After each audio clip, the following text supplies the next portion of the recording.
Hi, you're watching TechCrunch TV. My name is Colleen Taylor. Here with me in the studio, I'm pleased to have Andrea Lamari, who's a partner and chief evangelist at Equity LLP, which is a law firm focused on startups that has a very interesting business model and is just about to launch its first Accelerator program. So, Andrea, thank you for joining me. Thanks for having us. So I want to get into this Accelerator program because that's the real news here. But Equity LLP is relatively new. Can you tell me about what that is? Sure. So Equity LLP is a twist on the standard kind of law counsel that you'll see here in the Valley. What we have is a legal firm boutique, and it also is matched with an Accelerator program. So our startups come in. We don't charge any billable hours. The partners are very against those. We don't typically do deferred payments, but we will do an equity exchange, a very small one. We'll hold that for 1 year, and then we'll reevaluate after that.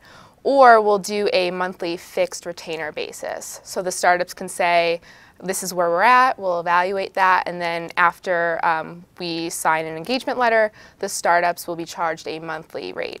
Okay, and where did this idea come from? Because it's very unique. Yeah, it's pretty interesting. So a couple of the partners in the firm had started a firm in the late 1990s when it was the first Web 1.0, and they had started it, and it was called Britton, Silverman, and Cervantes. And this law firm was based in Soma back in when South Park was like first emerging, and they had a very similar model for startups even back then. So some of their early clients, whether it be with their firm or the partners engaged with these clients separately, were OpenTable, Craigslist, LinkedIn. So partners of the firm were members and helped to counsel some of those really early 1.0 companies. Now, it sounds sort of risky. I mean, you'd think most lawyers want to guarantee that they're going to get paid for their work, but when you get equity in a startup, you don't get paid until that startup is, you know, very successful. I mean, why take equity as a form of payment when it's so risky? Right. Well, we believe that we have a really good vetting system. We're creating a lot of back-end tools. The due diligence is pretty secure, and we're getting really great referrals. I think the passion between all the partners just to help startups and get really involved in the community is really evolving. So we feel as though taking equity, becoming kind of like a member of that person's team and really helping them to counsel in a legal sense, business strategy, operations, we think that over the long run it would be pretty rewarding. And then we also have obviously the companies who, you know, end up with bigger problems, and we have to charge them a larger rate based on just, you know, litigation or something like the sidecar Lyft dispute. Right. And so let's get into this Accelerator, because you guys are launching your first Accelerator program with Equity LLP. Is that what it's going to be called, Equity LLP Accelerator? Tell me everything. Yeah, I mean, we'll just call it, I guess, the Equity Accelerator. Maybe we'll think of some really awesome name before it launches, but we're hoping to launch it beginning of February with hopefully the date of February 4th. We're currently accepting applications on our website. And yeah, the Accelerator program, we're taking in 10 to 20 startups. It'll be that they have a week-on-week class with some member of the professional community, some really incredible person who is great in finance, HR, legal, something like a General Assembly style. And you know, that would be an awesome company to partner with. They've done incredible things with education. But yeah, so the startups will go through incorporation and trademark law and copyrights, so they can get really used to the way that other people will take them on and, you know, the challenges they'll have to face down the line. And can you drop some names of who are the people who are going to be involved in terms of being mentors or speakers here? Right. So we have Antone Johnson, who was one of MySpace first attorneys, which is very exciting. He's a great guy, an excellent speaker and educator. Mike Godwin, he's also one of the early 90 attorneys back in the Valley, and he actually created Godwin's Law. I don't know if you've ever heard of that, but yes. Godwin's Law is pretty interesting. So he's one of our advisors. We have Brian Zisk of SF Music Tech as an advisor. Then we have a couple of the early Yelpers.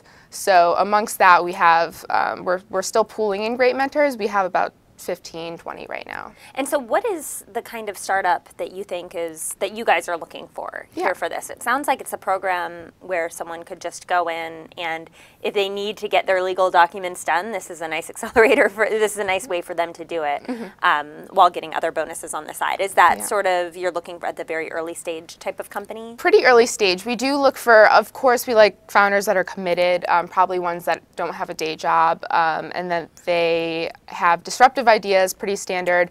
If they're an LLC, that's fine. We almost prefer that because we'll take incorporation as a class. If they're already incorporated, that's fine too. We can always work with it.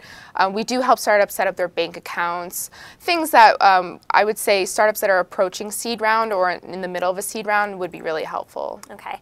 And how long is the program, did you say? 3 months. Okay, 3 months. And what kind of equity do you guys take from, what's the payment structure here like? Right, so we typically are going to be taking 1 to 2% founder stock for each startup that comes through the accelerator. Of course, that's negotiable depending on where they're at, you know, how involved they want us to be, things like that will factor in. And this is all here in San Francisco? Right in downtown. And tell me a little bit about yourself as well, because we were chatting a bit beforehand, and you are the one person who's part of Equity LLP who is not a lawyer. Yeah, so I myself, I have a background in advertising, marketing. I still am running operations for a different startup in finance. And yeah, so the lawyers all sat down and they said, listen, we want you to come in, run the business operations for the Accelerator program because we don't want you to be a lawyer. We don't want you to have the training and be able to read and write the same way that a lawyer does, because we want you to kind of help us to strip down the legalese that a lot of these contracts consist of. So a lot of the times, every time we write a new document, and a big thing for our law firm is we custom write every document, and we actually have a MySQL backend that we help to incorporate into all the writing, which is pretty interesting. So I go in, I edit all the documents, and then we all sit down and do a final draft. So on my end, I'm usually stripping it, cleaning it down, making it easier to read. And when it comes to startups, do you guys also help with things like terms of services and privacy policies? I know we've seen some big kerfluffles just in the past few weeks here with those things being misunderstood by users of services. Yeah, absolutely. We are really big in helping with terms of service and policy changes and things like that. Okay. And people can go to, is it equityllp.com? Yes, equityllp.com, and then from there we have a pretty interactive website, and there's an accelerator section where they can go in and read about it and apply right from there. And I also have to ask, in this world we've got, Y Combinator, we've got 500 startups, and those are just two of the bigger names. There are a bunch of accelerators out there. Why launch another one? What's your edge? Yeah. So it's fun because we actually are seeing that we can fit pretty nicely with other accelerator programs. A lot of startups actually approach us after graduating the YCs and 500s of the world and saying, hey, listen, we do really like your model, and then they had felt as though the legal counsel they got could end there, or they just needed a change, right? Because people expand, and then different lawyers match different opportunities for startups just based on their own expertise.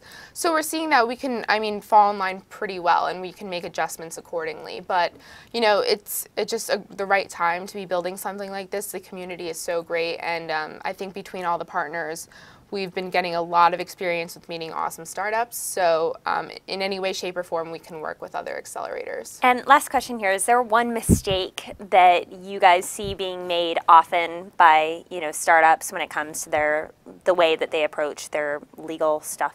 Right. Well, the one mistake I've seen frequently is startups who are incorporating on their own, and they incorporate in Delaware, and then they go through an online service, or they try and mail in the forms on their own, and it turns into, like you said, a big kerfuffle, and they end up having to backtrack it a lot of the time.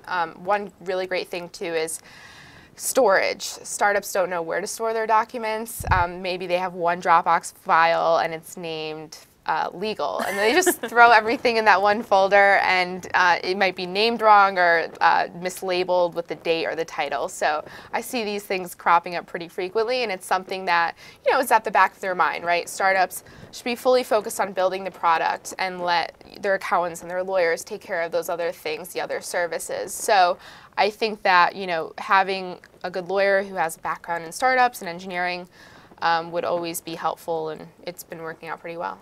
Sounds good. Well, Andrea, thank you for coming by TechCrunch TV for Equity LLP, and keep us posted. Sure. Thanks for having us, Colleen.